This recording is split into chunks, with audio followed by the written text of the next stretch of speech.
Okay.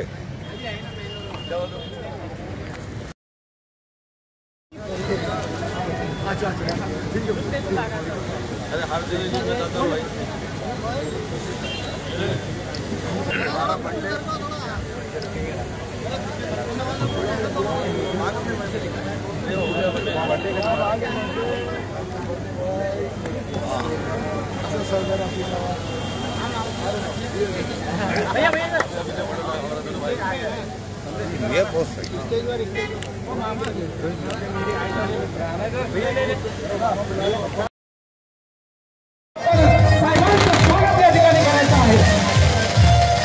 आणि साहेबांसोबत आलेले आदरणीय ठिकाणी आपण त्याचप्रमाणे तरुण आणि तडफदार नेतृत्व शिवसेनेचा एक बुलंद आवाज राजेंद्रजी संडाळ साहेबांचं या ठिकाणी आगमन त्यांचा देखील पालकमंत्री तथा महाराष्ट्र राज्याचे सामाजिक न्याय मंत्री आपल्या सगळ्यांचं लाडकं व्यक्तिमत्व आदरणीय नामदार संजयजी शिरसाट साहेबांचं या ठिकाणी आगमन झालेलं आहे. मी सगळ्यांना विनंती करतो एकदा जोरदार टाळ्यांच्या गजरात साहेबांचं आपण या ठिकाणी स्वागत करायचं आहे. समस्त छावणीकर मित्र परिवाराच्या वतीने भव्य दिव्य असा हा नागरी सत्कार सोहळा तथा महाराष्ट्र राज्याचे सामाजिक न्याय मंत्री आदरणीय संजयजी शिरसाट साहेबांचं या ठिकाणी स्वागत होत आहे. जाधव परिवाराच्या वतीने त्यांना ओवाळून या ठिकाणी त्यांचं स्वागत करण्यात येत आहे. अतिशय सुंदर असा हा सोहळा, अतिशय रुबाबदार असा हा सोहळा.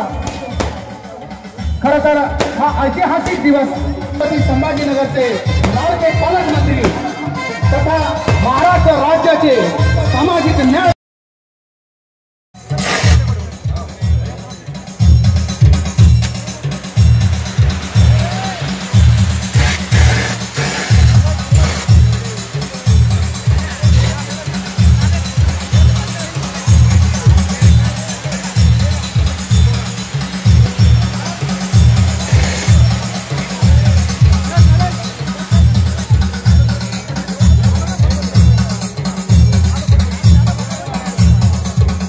हेलो थैंक यू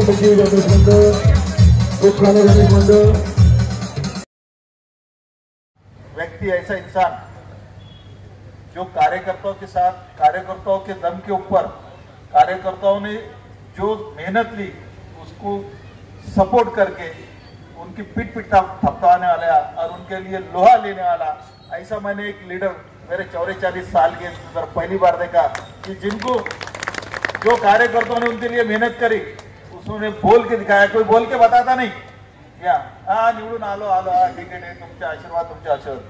लेकिन पड़ेगांव परिसर के अंदर मैंने जब शिरसाट साहब के मुंह से ये सुना कि तुमको क्या तकलीफ हुई वो मेरे को मालूम है. इसलिए छत्रपती संभाजीनगरचा पालकमंत्री होणार साहेब, धन्य तुम्हाला आणि तुमच्या शब्दाला. म्हणजे ह्या शब्दामध्ये तुमच्या ज्या ताकद आहे या ताकदीचं खरं कौतुक. जे तुम्ही पद स्वीकारलं आणि सर्वच गोष्टीनं ज्या या छत्रपती संभाजीनगरमध्ये सर्वजण एकीकडे प्रवाह सुरू झाला. जो कोणी इकडं तिकडं फिरत होते ते सर्व तुमच्या शब्दानं, तुमच्या प्रेमानं. आता मागं आम्ही 15 दिवसापूर्वी शिर्डीला कार्यक्रम घेतला होता. साहेबाचा प्रेम त्या आमच्या मंडपम वेलफेअर असोसिएशनच्या मंडपच्या प्रदर्शनाला 16 एकर मध्ये ते प्रदर्शन होतं, तिथं उद्घाटनाला आले होते. हा छावणी परिसर आणि अशा या छावणी परिसरामध्ये आमचे मित्र रखमाजी जाधव यांच्या पुढाकाराने छत्रपती संभाजीनगर जिल्ह्याचे सन्मान्य पालकमंत्री महोदय, महाराष्ट्र राज्याचे सामाजिक न्याय मंत्री आदरणीय सत्कार सोहळ्याच्या निमित्ताने उपस्थित सत्कार मूर्ती आदरणीय संजयजी शिरसाट साहेब, मंचावर उपस्थित आमचे मित्र शिवसेनेचे सन्मान्य जिल्हा प्रमुख आदरणीय राजेंद्रजी जंडाळ साहेब, इतके सत्कार बघितले. परंतु या सत्काराला एक वेगळं महत्व आहे, कारण साहेबांच्या सासरवाडीत होणारा हा सत्कार सोहळा आहे आणि मला वाटतं स्मरणात राहील असा हा सत्कार आहे. काळेसाहेब, वाटलं एखादी फेटा बांधला, कान एवढे दुखायला लागले तर तू काय करता, फेटा चांगला दिसला पाहिजे म्हणून 2 वेळा चष्मा काढला, पुन्हा लावला. मी म्हणलं फेटा बांधला, आता थोड्या वेळाने हार येईल, परंतु हार काही आलाच नाही. मग सत्कार कसला होता मलाच कळालं नाही. बरं, रखमाजी एवढा पेटलेला होता, मी त्याला पहिल्यांदा एवढं भाषण करताना पाहिलं. एक आहे की आमचं एक नातं वेगळं आहे. रखमाजीचा शब्द मी टाळत नाही, माझा शब्द रखमाजी टाळत नाही.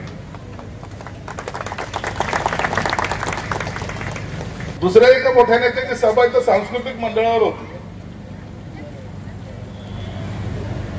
आता ठरल्याप्रमाणे रखमाजी हा तर सर्वच पक्षाचा नेता होता.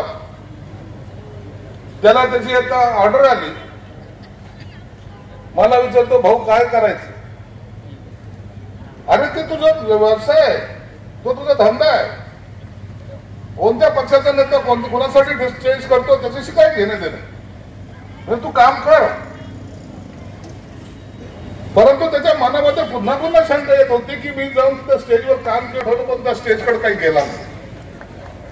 अरे नगरसेवकसाठी होण्यासाठी एवढं काही करावं लागत नाही. नगरसेवक तू होणारच आहेस ना.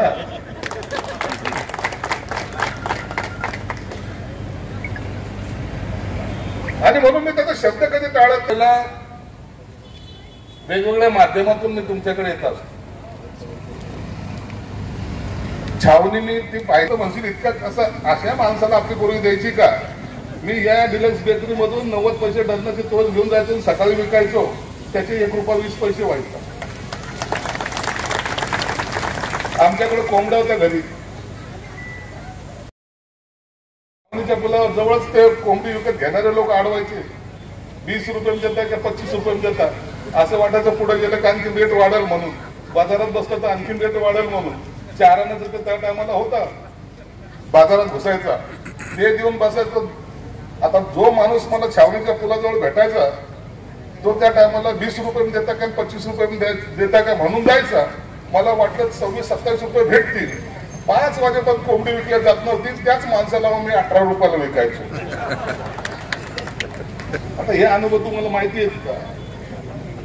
म्हणून छावणीची नातं माझं कसं आहे, छावणीचे लोक कसे आहेत मी चांगलं ओळखतो.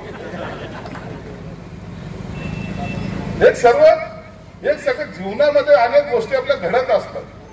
नगरसेवक झाला तर मी बास नगरसेवक झाला. एकदा नाही 2दा नगरसेवक झाला. आमदार झालो, आमदार 1दा नाही 2दा नाही 3दा नाही 4थ्यांदा झालो. आम्ही जर मनात आलो ना तर 5व्यांदा सुद्धा आमदार मीच होणार आहे. आता मी आदर सांगतो, पण मला कंटाळा आला. आता जेवढं काय अचिव्हमेंट करायचं होतं